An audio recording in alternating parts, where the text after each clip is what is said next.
Hello YouTube, it's just Paul again. Oh gee, we're knocking the videos out today. Basically what drives the videos is when the parts arrive, so we just had some more parts arrive. Alright, so this is just a quick one because I'm sure this will help other SBE owners that have digits that drop from the display. If we have a look at this, there is no missing digits at all. Okay, there was 2 missing. Alright, so what ended up happening? Alright, so on this bank here we have two banks of resistors, one bank there and one bank here, and they go from these pins to those pins. When I checked all of these pins, they were giving me 220 ohms across all of them except these two here. Yet when I moved the pins, pushed them up and down, sometimes they would initiate. So what I deduced from this is that we have a faulty resistor block. So I'll just show you. This is what I'm about to show you is a GE channel selector block, but it shows you what we have underneath there. All right. Okay. All right. So what we have is here 2 banks of 1.8 kilo ohms. On the SBE ones, they're in ohms, not kilo ohms, and they're 0.22.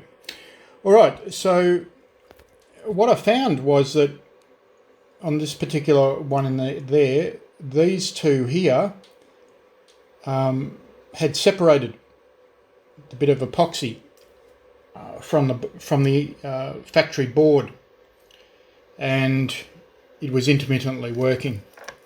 All right, so what I've done is today finally got the resistors came in, removed the pins on this side here and here, soldered my resistors across there, and we have perfect display. The one that was a real problem was the bottom of the 8, and it was this one here.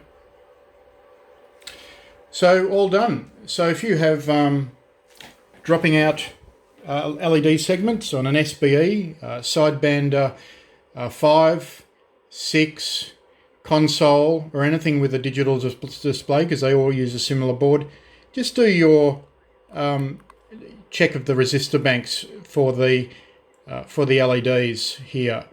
It's not rocket science, but you need to be with these.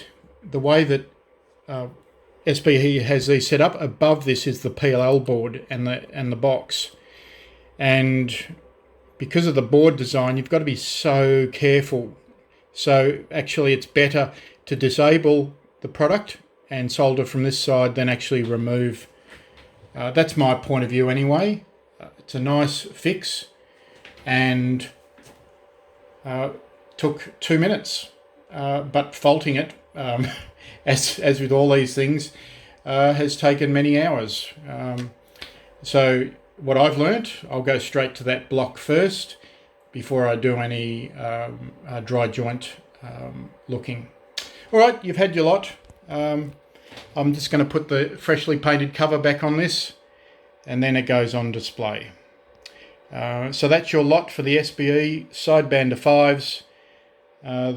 These are fairly rare radios these days, and I'm very happy to be an owner of one too, and having restored them all. So there's between the pair of them, around about 30 hours have been on these radios, but they're now good for how many more years?